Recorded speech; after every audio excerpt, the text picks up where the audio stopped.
Oops. Hi, James. Hang on, just readjusting my gallery. Oh, here we are. Okay, looking at you now. So welcome to you all. See you, Julian, Barry, Sridhamala again, Danny, Mandira. Good to see you back. I wonder what had happened to you. Are you well? I'm really sorry I couldn't find your mail anymore, so I couldn't send you an email to have your, I was supposed to send you an email, but I lost it. All right. Okay. If I get it back maybe later, I'll ask you again. Okay. Just in case we forget, I'll write it down as soon as I start sharing the screen. So Mandira, are you well? Because we hadn't seen you. Yes, I'm well. I've just been caught up in a few things. So your voice is very, very faint. I'm saying I was just occupied with something which came up last week.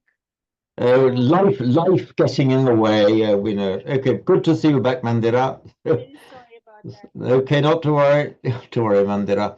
So Madeleine, Chris, Anne, and Teresa, and Kath, welcome all. Please advise me, Teresa, what is the correct protocol for the length of time that we continue to wear the shamrock? I don't know. I think it's okay to wear it. Okay, like everything else in Ireland, just go with the flow. But just don't wet the shamrock every day. That means don't drink every day. Wetting the shamrock means drinking. Is that right? Goodness Yes, me. in colloquial. I wanted to say in the last class though about the root lab that in Irish laba is bed. Beg? Bed, as in bed. Oh, sorry, bed. Goodness me, that's interesting. I wonder if that's got any connection. Laba. Well, I suppose you earn your bed after you obtain your bed. Your laba. Oh, yes, the rest after your labor. Yes. But it's pronounced exactly the same, laba. It just has a D before the A. Oh, right. Okay, very good. Goodness, we learn so much as we go along. Okay, then. So before anything else, I'm just going to share screen. Hang on. Oh, what's happened?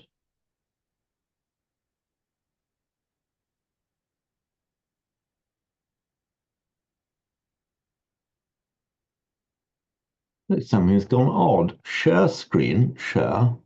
Oh, here we are. Share.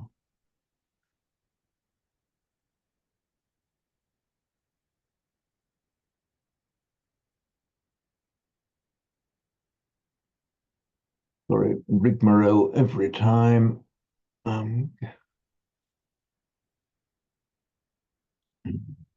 Okay, is the screen shared and can you see the iPad? My iPad, good. Yes. Okay, so for anyone who needs it, here's my email address again.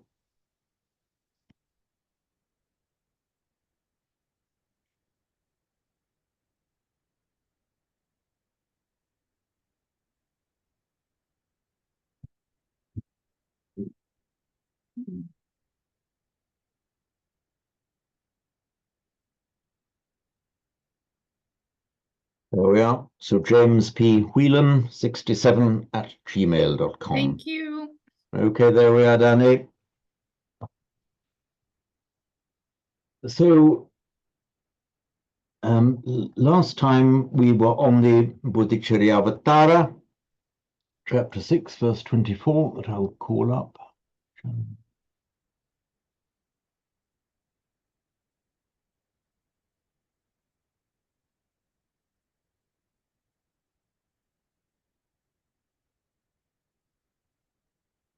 If I remember correctly, some of the people had a chance to recite, others not. Is that correct? Yes. Okay, thank you, Madeline. I'll just read it through once more, and I'll leave it to you to remind me which ones of you have not had a chance to recite it. Kupyaniti nasanchintya kupyati swechaya janaha Upatsya iti utpatsya ityabhipretya krodha utpadyate nacha.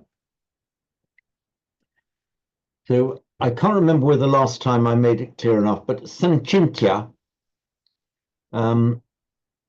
having thought about it, has the idea here of in a premeditated manner, like a deliberate, you've thought about it and decided sanchintya. From our root chit, parallel root chint.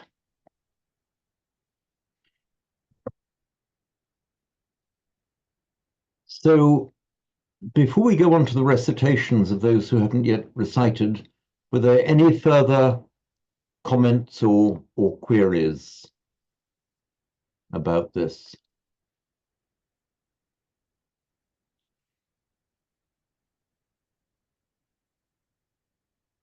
Okay, well, we'll have some recitations, and if you have any queries, we can deal with them as we go along. So who had not recited and would like to recite? Chris, okay, here we go.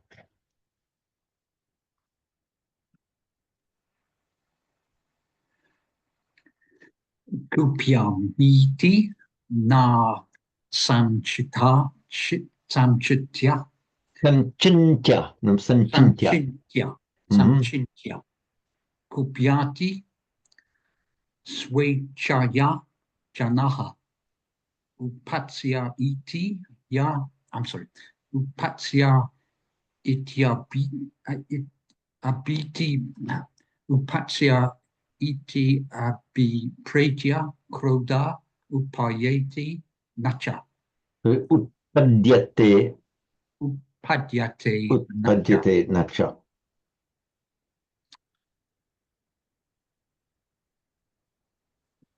Be just a wee bit cautious. A wee bit cautious. God, I'm pussyfooting there. Be extremely careful about the lengths of vowels. There's occasional tendency, again, lots of people have it, to pronounce this short a as a long, if it's, you know, so you said something like kupyati, it's kupyati. Yes, that's perfect. The way it came out then was perfect. And again, utpadyate. Yeah, excellent. This utpadyate, the verbal noun from utpadyate is utpada. And it comes, let me just give you here on iPad. So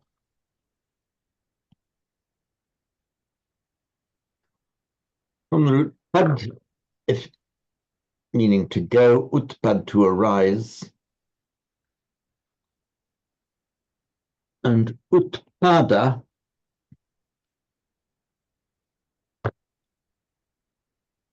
originally had the meaning of just coming up, arising,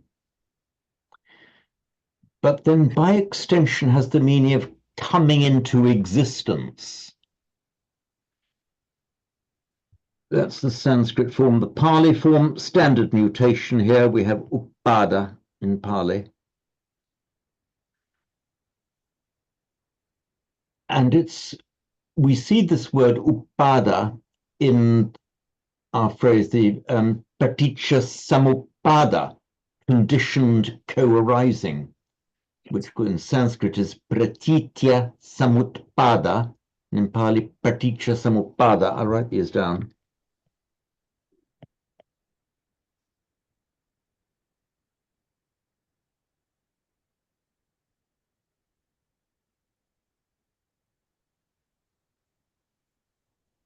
In Pali, paticca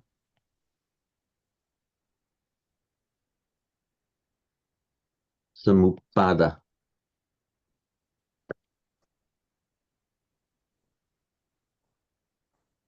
Note that look at the pratitya becomes by regular phonetic mutation paticca in Pali, and this we see here abhipretya. It's abhipra-itya becomes by sandhi abhipretya. That's that same itya and etya in Sanskrit becomes the itcha and etcha in Pali. James, could I just check on a point of pronunciation? Is the short I like kupyati? Is it kupyate or kupyati? Kupyati. It's a short e. Oh, sorry, Kupyati. still an e Yeah. sound. Thank you. Right. In fact, as these verb endings, you very often have an e at the end of a verb ending in the standard paradigm. Charani, charasi, charati, and then they go charanti. You always find that it's a short e if it's present tense verb ending.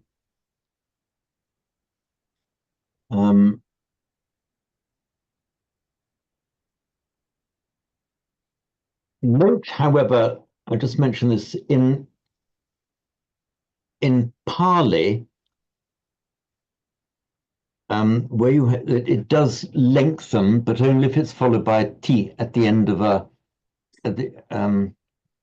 so if you look at, for example, at the end of the Karaniya Metta Sutta, na punareti, na. Sorry, mate. All right. Thank you. So what I was trying to write didn't come out properly.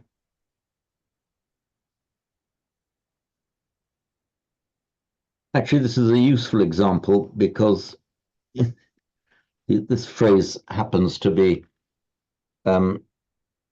identical in Sanskrit and Pali. Na punar eti, not again goes, does not go again.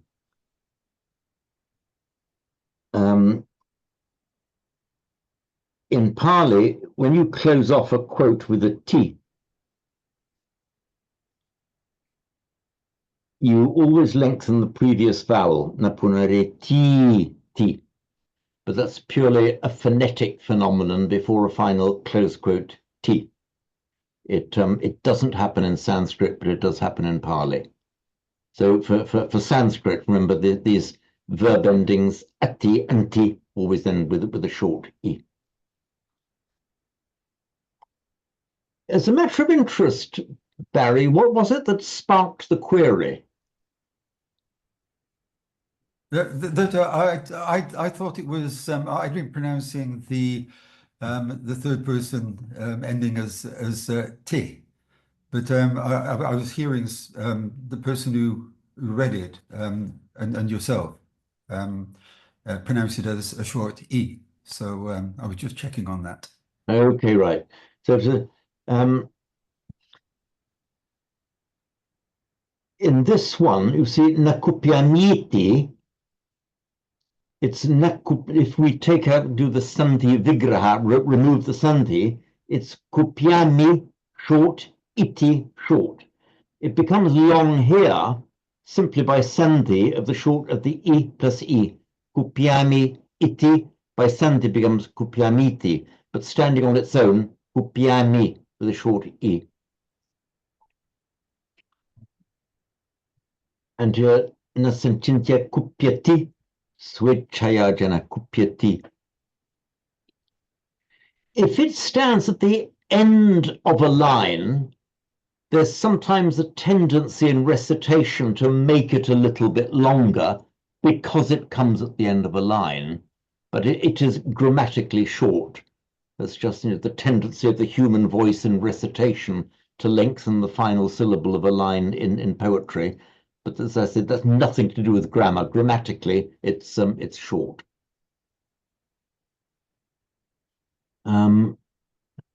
Right, thank you, Chris. So who was James? Sorry, I've got to go at 1:30. I've got a client. Okay, right, okay. So scoot off early. Thank you. So I hope you meant 2:30, not 1:30. Otherwise, you're a bit late. Okay, and Chris. Right, who else? anyone else hadn't recited last time? Oh, yeah, of course, Mandira, you weren't here. Please. I have slight difficulty in pronouncing this when it is meaty. Because Sorry, there's something wrong with your sound, Mandira. It's coming through. I can very faint. audible now? No, it's not really.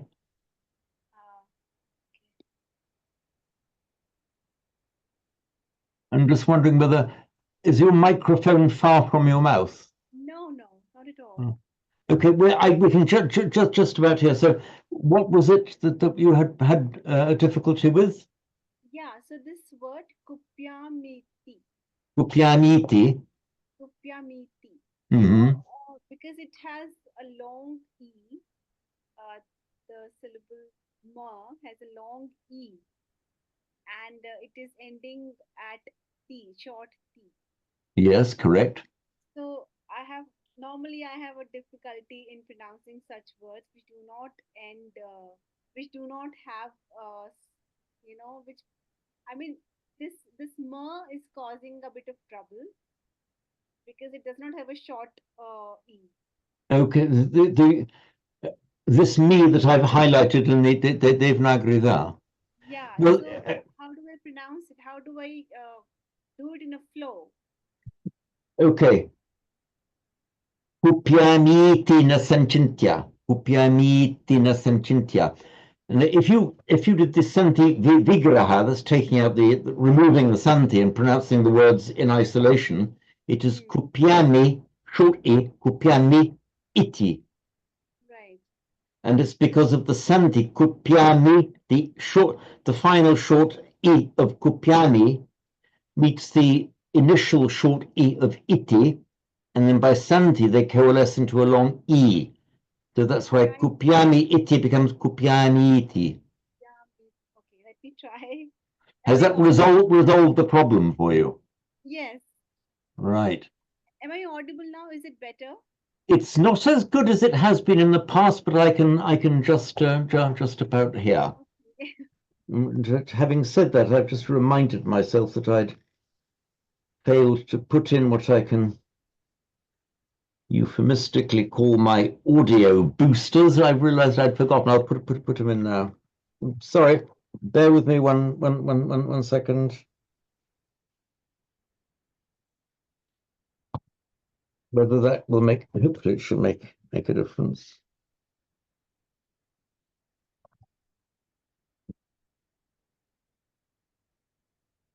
Okay, start your recitation then, Mandira, please. All right. Kupyamiti na sanchintya kupyati swechaya janah utpatsya ityabhipretya krodh utpadyate na cha. Okay, that's interesting. Can you just pronounce this swechaya again? Swechaya. Okay, right, yeah.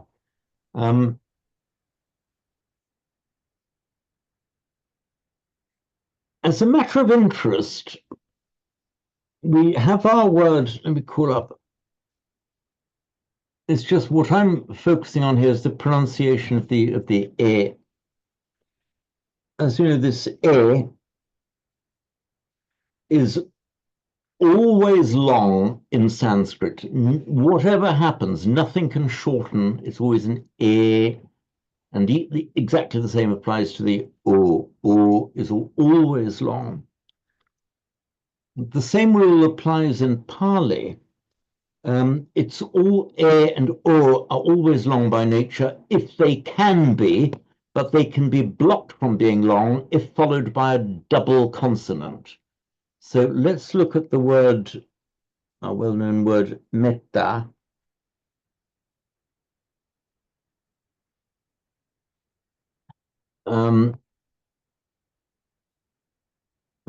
Which in Pali is pronounced with the e is shortened because it's followed by a double consonant, metta. So I just want to check with you oops, sorry, my pen's going wrong. If we wrote this word in Devanagari. How would you, as a native Hindi speaker, Mandira, how would you pronounce that word? We'll say it like this, metta. Okay, right. So okay, that's as I had thought and hoped, that in modern Hindi you preserve the old rule of Sanskrit, that your A is always long. You don't shorten it to a metta, it's a metta. Incidentally, so that rule actually applies in Hindi, that the A always remains long.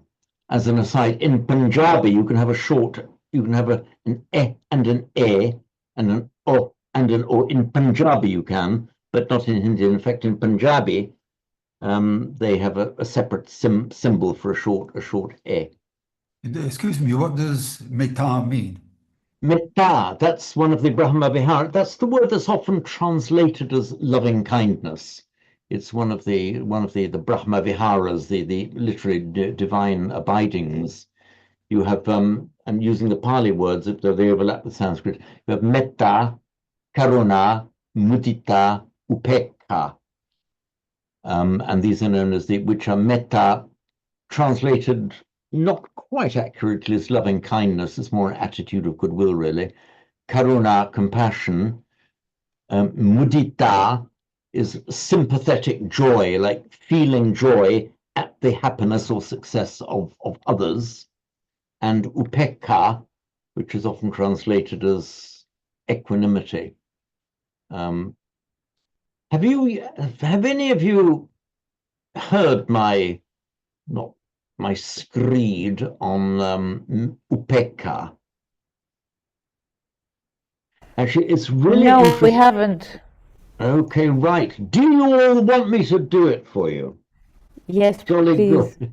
It's really a fascinating word. I'll write it. Here we are. I'll write it in Pali and then in Sanskrit.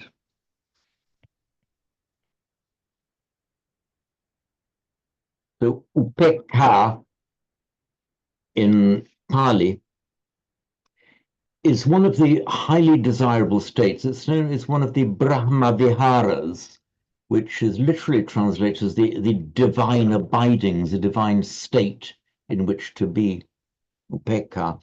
And in Sanskrit, it is upeksha. So upeksha in Sanskrit, upekha in Pali.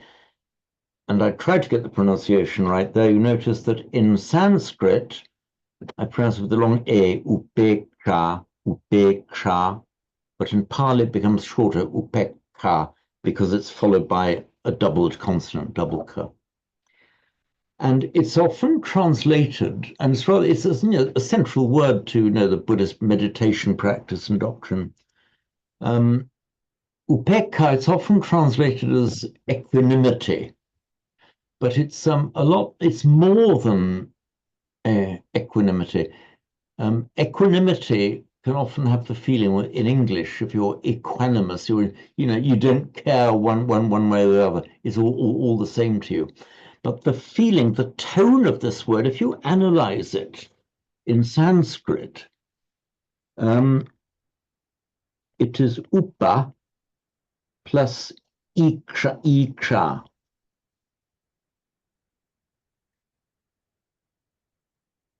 And by standard phonetics, upa iksha becomes upeksha. The a and e becomes e. And it's from the root iksh, meaning to look.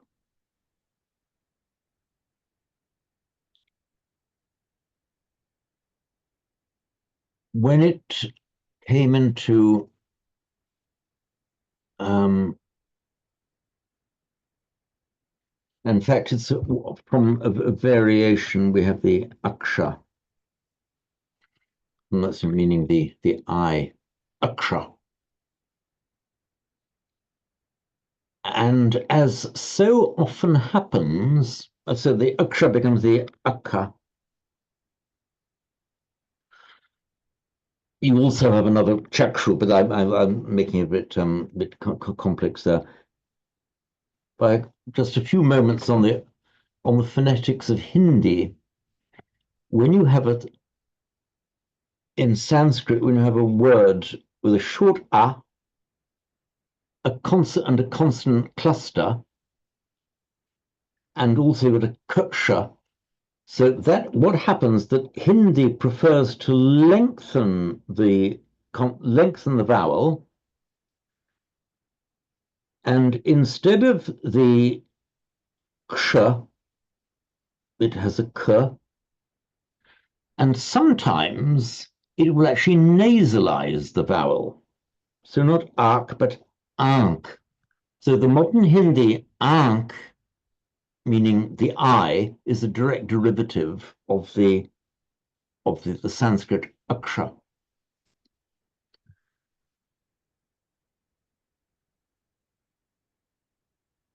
And it's from that same root with a flip of vowel you get each, meaning to look.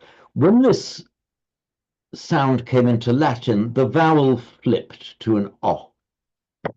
You get ocular, to do with the eyes. So it's the same word. Aksha, modern Hindi, ank, ok in Latin, oculum. Anyway, from this root each, it's the same root with a different vowel. You get the iksha, meaning looking. The act of looking or seeing is the iksha. If you put the prefix upa in front of it, upa means towards or up to, but it can also mean from above. And that's the meaning that it has here. So upa iksha, and by Santi upeksha, means seeing from above. And the imagery is given. I know the imagery exists somewhere in the Dhammapada, but you see it in the Buddhist literature. That the imagery for understanding the meaning of upeksha, upekka, is you are down in the marketplace in the village, and you're in the middle of the arguments and the noise and the shouting and the hustle and bustle. But the more you climb up the adjacent hillside, you can still see what's going on, but your angle of vision, your horizon becomes larger and larger as you go up the hillside. So you are able to look down on it.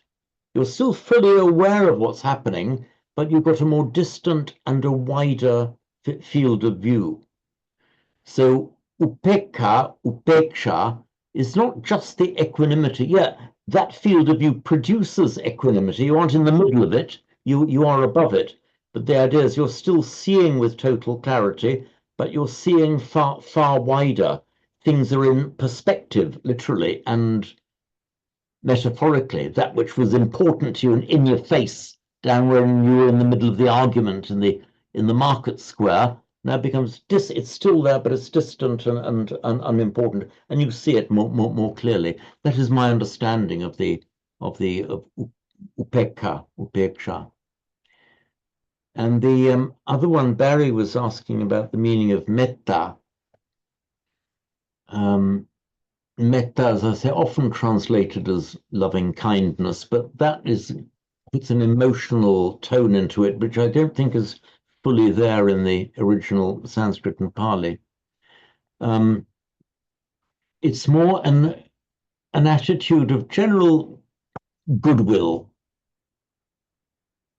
friendliness and goodwill. And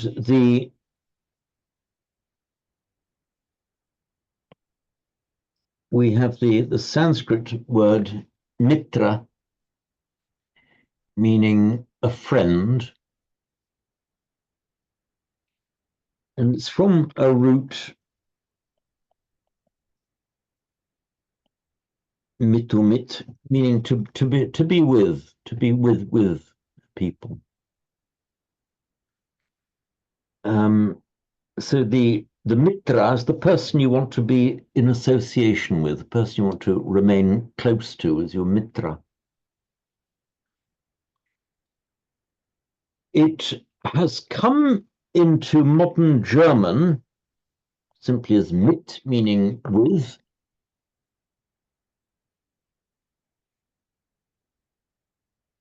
And interestingly enough, our English word midwife, meaning somebody who attends a birth and assists at the birth of a child, is in German, it's the Mitweib, the person who is with the woman, with wife, woman, mother, as she, the midwife, the person who is with, attends upon her.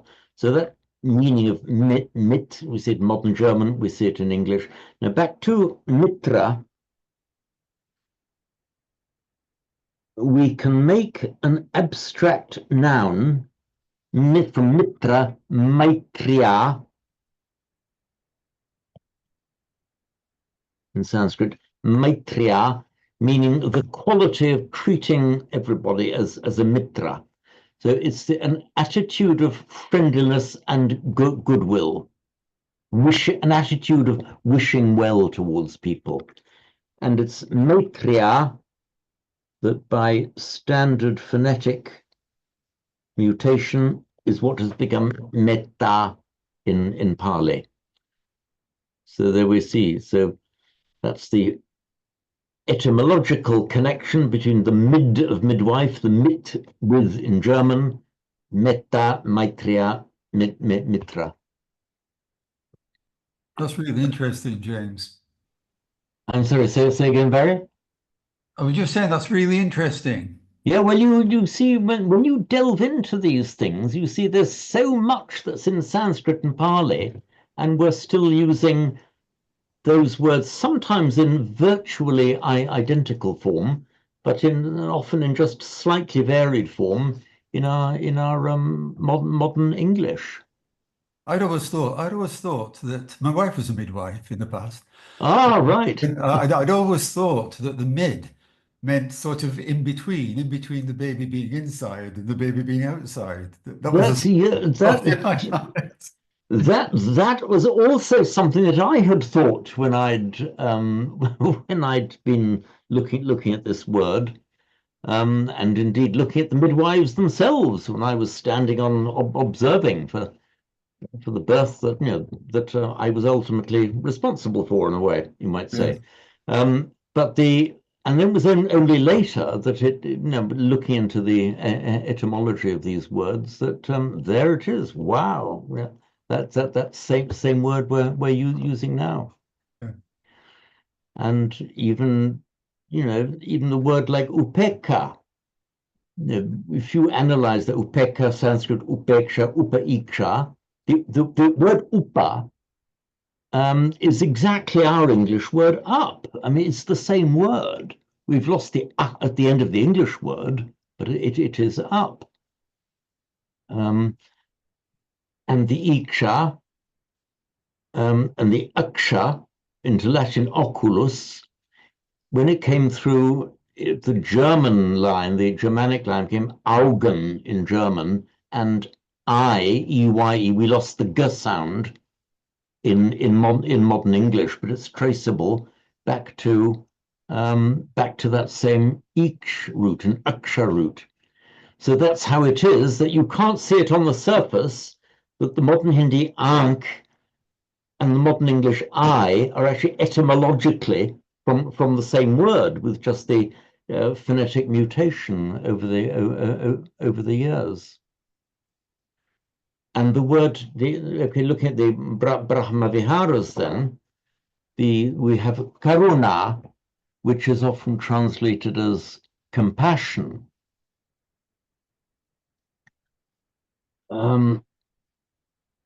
And we have karu and charu, and with the karuna, if the feeling you have when somebody dear to you, or then by extension anybody, is in suffering or in pain.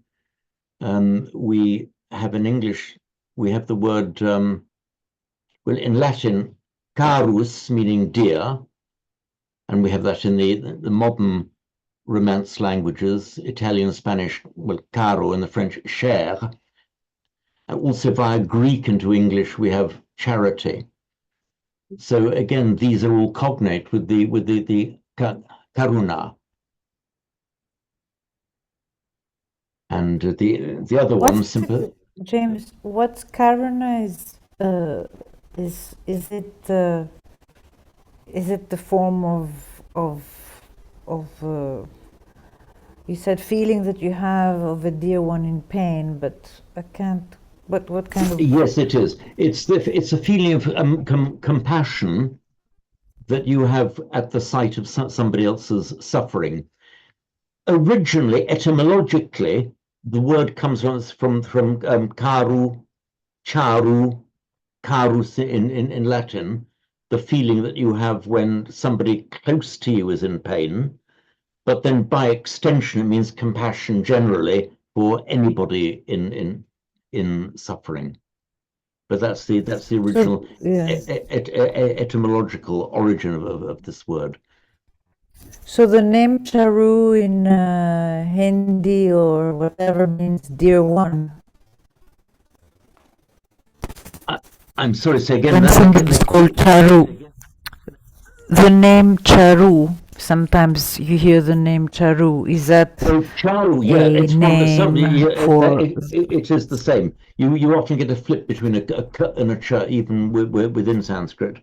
So Charu, meaning dear, Charu, and the Latin carus, and then modern languages caro, cher, chéri, from that same root. Thank you. And please, Mandira. Coming to this root iksha, am I audible? Only just. It's very blurred. Okay. So I'm talking about this word called diksha. Does it have the same root that we find in upeksha, that is in the form of iksha? So diksha meaning initiation. Yeah. No. Does it have iksha as the root? No, in fact, that's a different root. Let me just call up.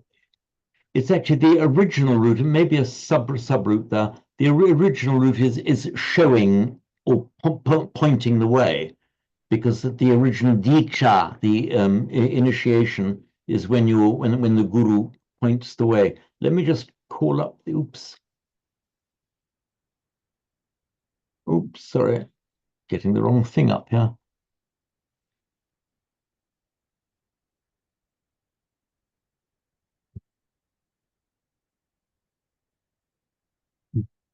Here we are. Sorry, got hidden behind you. Let me just, so diksha, I'll just give you the word that Mandira mentioned.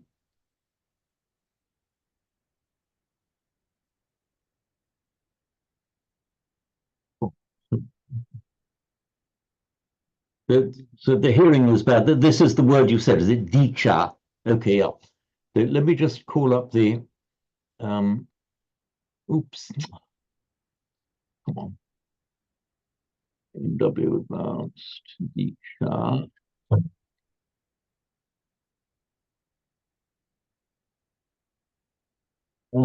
It seems to be from the original root of a dish. And it's a derivative from that root, dish meaning a point, to point out, also a point of the compass. The diksha here given preparation or consecration for a religious ceremony. But mostly it has the meaning of an initiation, the formal initiation by a guru into a particular teaching. From the original root of that is actually dish.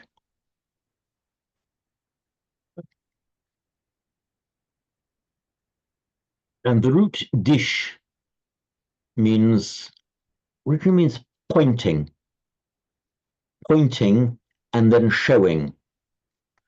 Also, it came to mean, in fact, this very same word arose in the Pali class earlier today. It also means a point of the compass.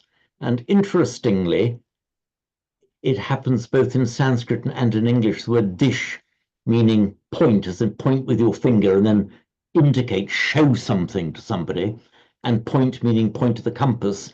Both of those, the English word point, has both of those meanings also. You can point to something or point something out to somebody, and we have the points of the compass.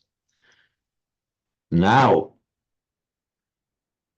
again, you will learn, this will enhance your vocabulary so much. I'm sure most of you, I'm sure all of you have got it by now. But the sh in Sanskrit very often turns up as a k in Greek and Latin. This is no exception.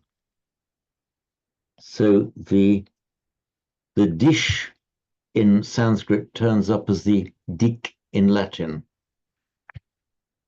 Pointing.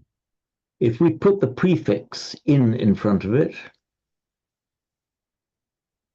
we have indicate. That is the same dik from the Sanskrit dish. To indicate, you point to something. And equally, you make a noun out of it. Index, something that points to something. You have the index finger, the pointing finger, the finger you use to point. It's all from that same dish. It also, by an extension of that word, it also means an area or a place. So from dish we have the word desha, which means in a country or a region, an area, a place. From that same root. In the languages of modern northern India, you lose the final a, so you don't say desha, just desh. And so when we have a word like Bangladesh, Bengal country, the country of the Bengalis. So that when we use that word, that is that same word. And the word disha comes from the same root, dish? It does come from that same root, all from that same root, dish, meaning to point or to show, and meaning, and by extension, an area to a certain point of the compass, the lands to the north, the lands to the south, and so on.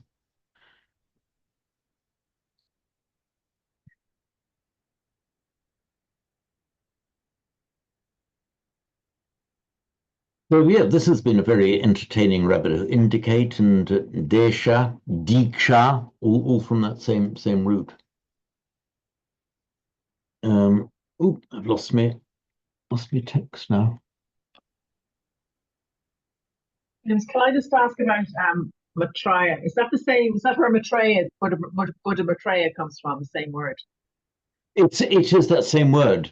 So we have Maitreya, meaning friendliness and goodwill, and you can make a name out of it, Maitreya, meaning person of goodwill. So yes, that is where the Buddha Maitreya, that is where that name comes from.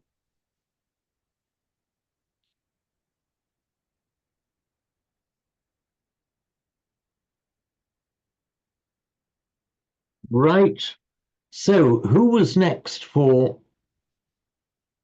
a recital of this? Is there anybody who hasn't had a chance to recite it yet? I haven't.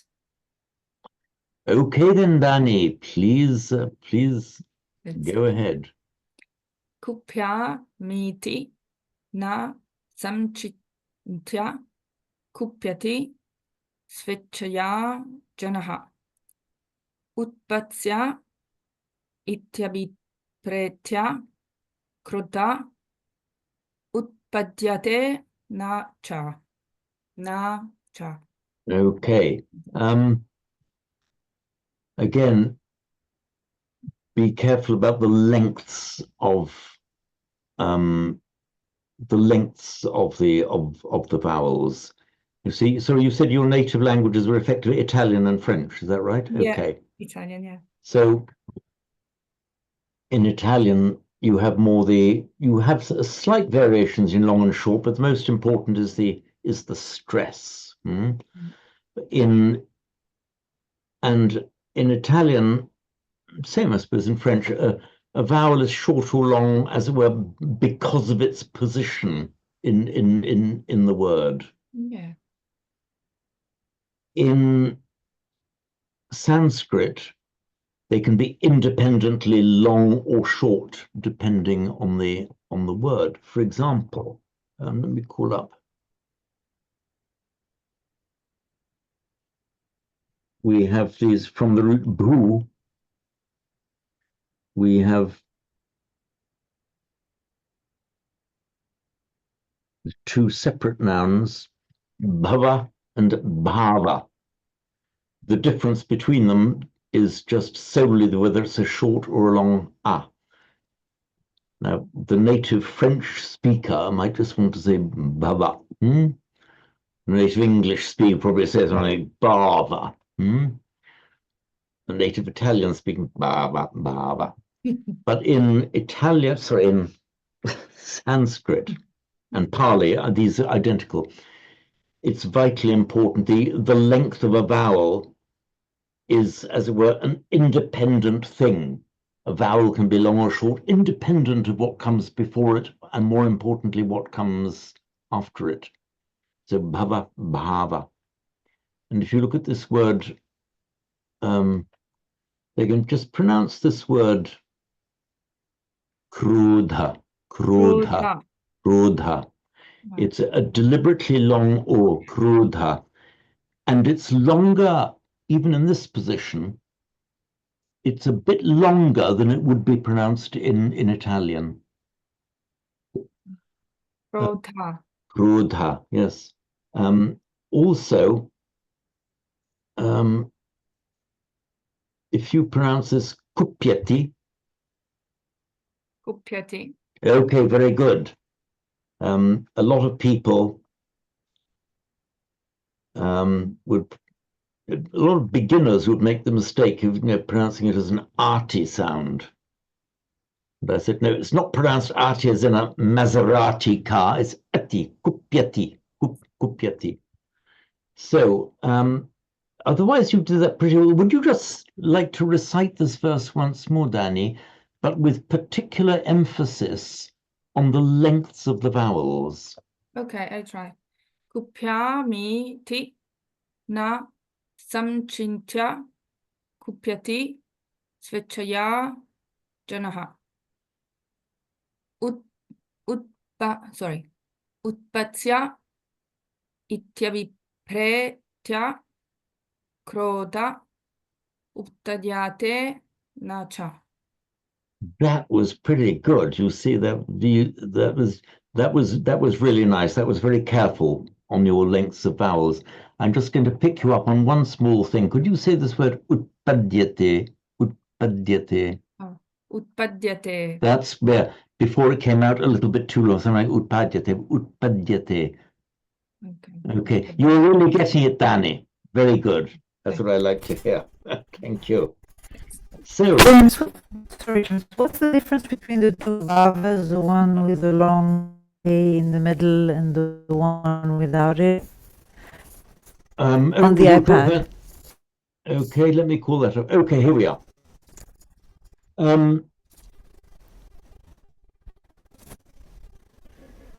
Where you get, okay, normally you get, say, for example, a word root like vad and vada, and vas, that means saying, and by extension teaching. Vas, vasa, dwelling. From the root bhu, meaning to be, you can get two different verbal nouns, bhava and bhava. They both exist as verbal nouns. Do they have the same meaning? No, do they have the same meaning? Yes and no. Yes, to the extent that they both have they are both verbal nouns from the verb root bhu, to be. But bhava and bhava there's a bit of an overlap of meaning, but they point to different things. Bhava is more dynamic, being, coming into being born. Punarbhava, not punarbhava, coming into being again, rebirth. Bhava with a long R tends to be more static. It's your state, the state in which you are in, rather than the dynamic being, coming to be something else. Again, there's a certain overlap between them, but broadly speaking, they are those two different words. You see them sometimes in, for example, you get Anubhava and Anubhava. I think in modern Hindi Mandira you have Anubhav meaning experience, is that right? Yeah. Do you use the word Anubhav with a long R? Okay. The word does exist. I didn't think it had. So Anubhava, Anubhava, they both exist in Sanskrit, but Anubhav has come into Hindi, meaning experience. And that's the same meaning that it has in Sanskrit. Anubhavati, Anubhava, to experience something, literally to be along with it, Anubhava. You know, you are in existence and something, your being is going along with it, you are experiencing it. The word Anubhava is more kind of the majesty or glory, the emanation from somebody's being. Gurun ahatvahi mahanubhavam. So if you are Mahanubhava, means you were of great majesty, great glory. And there's a chant, a Pali chant, Sabbabuddhanu bhavena sadasuti bhavantute. You know that one, don't you, Shri Animala? So Sabbabuddhanu bhavena, in Sanskrit, Sarva buddhanu bhavena, by the Anubhava, the majesty, the glory, the charisma, the presence, the holy presence. Yeah. But now look at these words.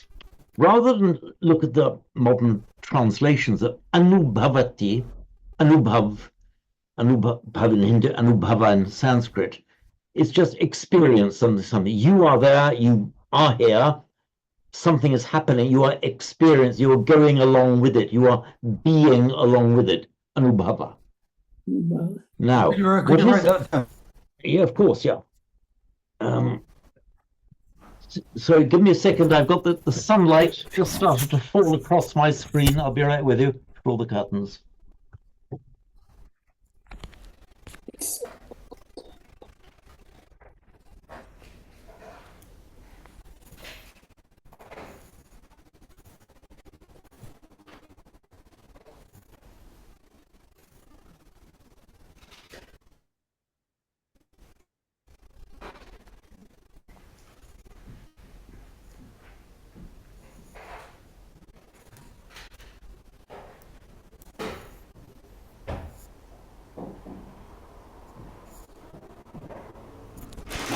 Here we are. So from Bhu Bhavati, okay. So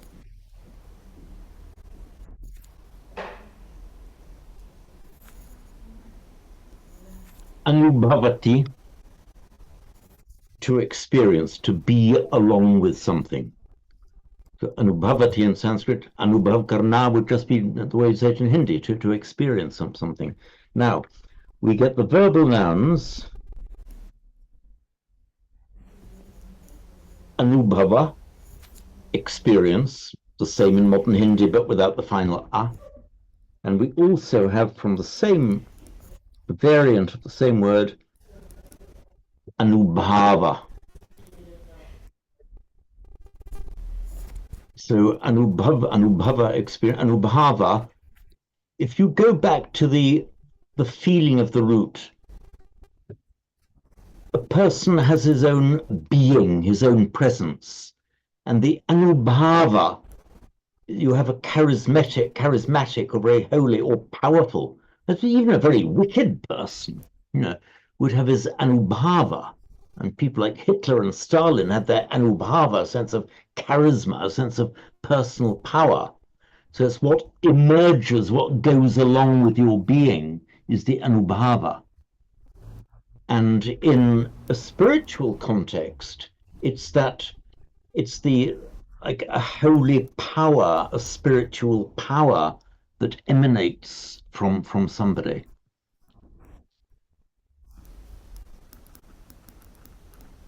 And that is where we get in this chant that I was telling you about.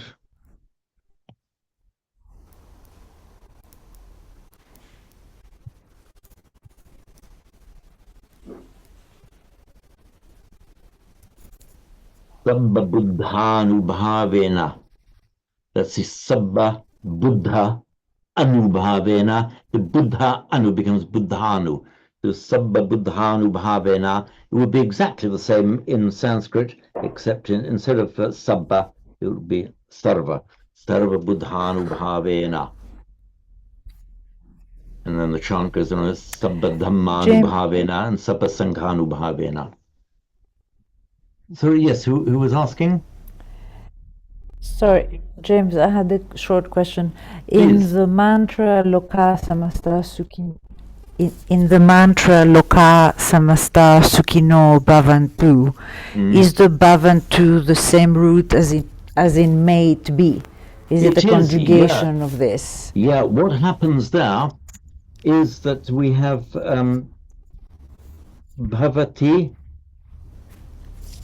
and bhavati singular, bhavanti is plural, and that these are the indicative form statement of fact. Bhavati, he, she, it is. Bhavanti, they are. You can make an imperative, a third person imperative, meaning may it be, let it be, by just changing the final I to U. So bhavatu, may it be, and bhavantu. As in the blessing of bhavatu sabba mangalam rakhantu sabba devata. So rakhanti in Sanskrit, rakshanti, they protect. Rakshantu, may they protect. In Pali, rakhantu. So any word you see, any third person, singular or plural, ending in ti or nti, change the final I to U, and it makes it the imperative. Evam bhavatu, let it be so. And evamastu, let it be so. James, may I ask? Evamastu. Evamastu, evam, thus astu, let it be. Asti means it is, astu, let it be. This is from the root as, to be. And it's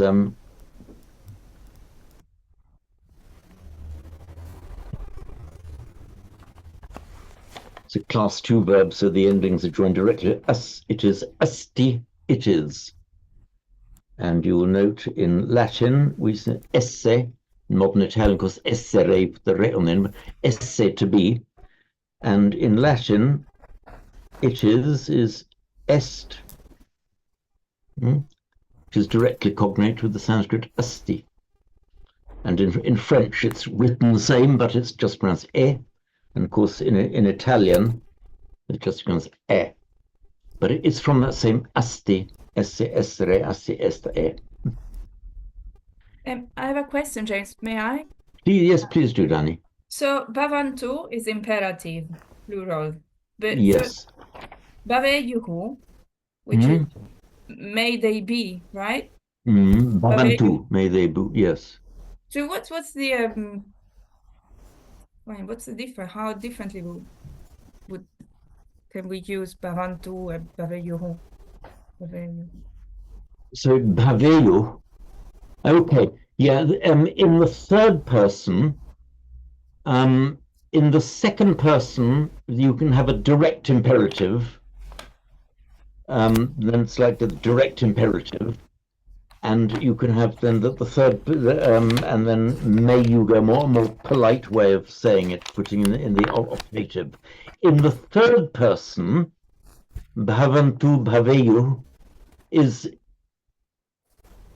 I would say, it's very, very difficult to discern any real shade of meaning because because they both express a wish or a hope. Okay, yeah, okay, yeah, that's. So we call it the imperative because it belongs to that group of verbs that clearly are imperative in the second person, but in the third person, I say it expresses a wish or a hope. Okay. So and the distinction between the optative and so that it's the equivalent of a subjunctive and the imperative in Italian, Latin, and French. And you can use a third person subjunctive as a kind of let it be so. Ainsi soit-il, for example, you see, may it be so, ainsi soit-il, and così sia. May it be sia così, let it be thus. So it's expressing a hope, but it can also express a command. And if somebody says, so be it, it can be that it is so now. In fact, you have in Sanskrit, you have the optative form, syat, let it be, from which you will recognize it. It comes into Latin as sit and into Italian as sia. The subjunctiva, the subjunctive, so siat, sia. There we are. So the modern Italian very closely resembles the Sanskrit optative form siat. And in fact, in Pali, it is written as sia. So almost identical to the Italian. There we are. How many languages do you speak? I'm curious. I don't know really, maybe about 12 or something. Oh, only. Yeah, but well, it's always possible to read more than you. I can read about, I don't know, 20 or 25 or something in varying degrees, I wouldn't be able to teach them all. The ones I could teach would be much smaller number, maybe down to about 6 or 7. Anyway, my favorite, you're not my favorites are teaching Sanskrit and Pali. Luckily for us. So, if we move on, could I just check? Do both boo and us mean to be? They do, yeah. Have they got exactly the same meaning?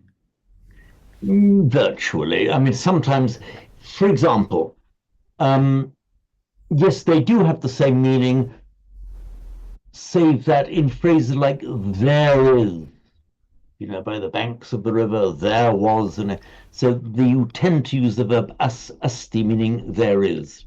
In the French, il y a, in Italian, that there exists.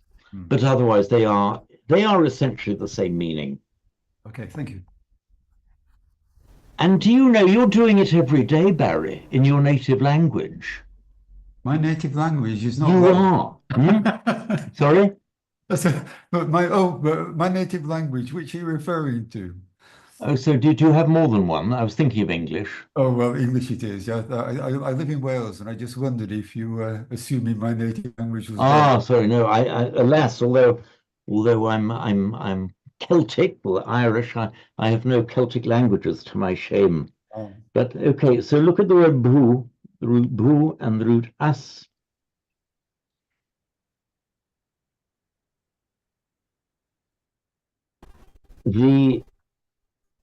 Our modern English be is a direct cognate with bru. Sorry, meant to be as. Now, in English, for the third person singular, we don't say somebody bees, we say he is. So be and is, we treat them as part of the same verb. In fact, be is directly cognate with bru, and is directly cognate with asti. Oh, yeah. Yes. So if the verbs have become merged effectively into one in English. I'd never noticed that. Ah, yes. It's known as a suppletive verb, where you get different verbs in to make different tenses and moods. And incidentally, we have the root vas that I was discussing a moment ago. Vas meaning to dwell. And the previous lives of the Buddha in Pali says Buddha Nivasa, his previous dwellings, his previous lives. Our English word comes from that same root, was, dwelt. So from the three bru, us, and vas, we have our modern English be, is, and was. From was? So Mandira, yes, come in. Yeah. Does the Sanskrit word vastra, which means clothes, Ah, does yes. it come from vas? Okay, it does. Slightly annoyingly, I know we shouldn't get annoyed, but it's slightly annoyingly, we have the root vas. Vas 1, vas 2, and vas 3. Vas meaning to dwell. We get vas identical in form, but in fact a completely different word meaning to shine. You know the name, the name Usha, quite a popular girl's name, I think, in India. Usha, meaning the dawn, the shining, is from that root vas, vasa usha, meaning to shine. And the third one, vas, means to dress. And vastra, vestirsi, vestments, it's that same word. So I'm not sure that the vas we have any in English or any of the European languages, any of the vas meaning to shine, but the other two meanings, we have it in those words like was and vestments from that. So it's a pure coincidence. They look the same, but they are in fact different words. So the vastra, it's this suffix tra, often meaning a tool or a way of doing something, a means for doing something, like the tra, the mantra, the mind tool. Vastra, something you use for dressing yourself. So comes via Latin into English, vestments. And so to invest has that same meaning. In fact, it's an odd meaning. We talk about investing money, buying shares, whatever you do. But the original meaning, you invest somebody with power to look after and employ your wealth. You invest somebody, I mean you clothe somebody with the authority. In fact, in English legal parlance, a bit old-fashioned now, you talk about somebody clothing somebody with authority. So if you authorize somebody to speak in your name and act on your behalf, you are clothing them with authority. That's that same imagery. If you invest money, you clothe somebody, invest him with authority to use your money.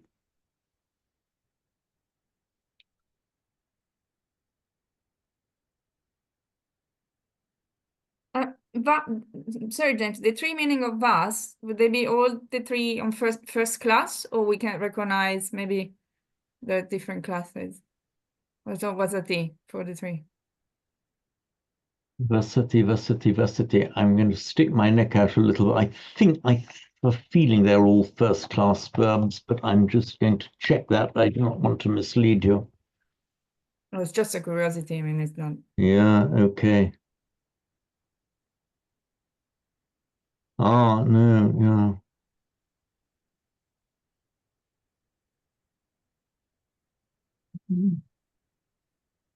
So, oh, sorry, I didn't share this.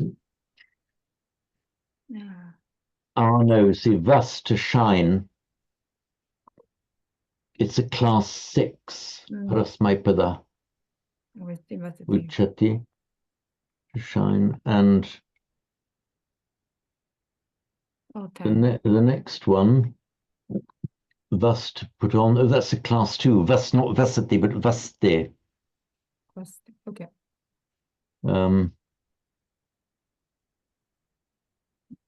So, and then to dwell or live, that is a class 1. Oh, yeah. No, Thanks. you were right to raise that question, Danny. Yeah. So in the conjugated as verbs, then they would be distinct Okay. in the present, imperfect, imperative, and optative, although the root is identical. Thanks.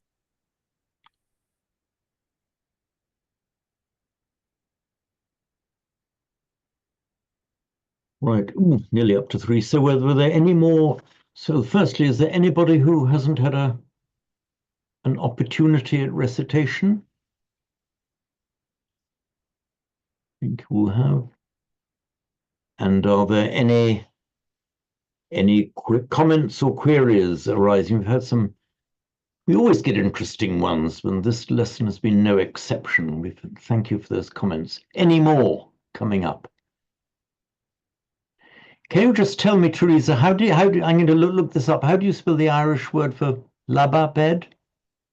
Leabha. Leabha. Okay, right. And pronounced laba. Okay, right. I'll check that one out. Okay, here we are at 3 o'clock. I have to shoot off promptly as usual. Well, thank you all very much, and I look forward to seeing you in a week's time. Thank you. Okay, thank you all so Bye-bye. much. Jane. Thank you then. Thank you. Bye. Bye. Goodbye. Next week. Yeah. Thank you. I think next week time is going to change. And so what was that, Shinamala? No, next week I think England time is going to be changed and I had to be alert for that one. I think now is 2 hours difference to Botswana. I think from next week it's going to be 1 hour. Oh, that's correct. Yes. It's the last, what date are we today? So next, what date is this? The 19th? No, so next week it's the same. Yeah, next week is the same. And then in 2 weeks' time, the week after that, then we come forward 1 hour. Okay. In Europe, so then it'll be 1 hour less. So for you, is it now 5 o'clock in the afternoon? Yes. Okay, right. For us is now what's the time? Okay, yeah, 5 right. afternoon, sir. Yes. Okay, yeah. fine. So as from Wednesday week, we will have moved forward 1 hour. Okay. Thank you. Okay, very good. Thank you very much then, Srinamala. Okay.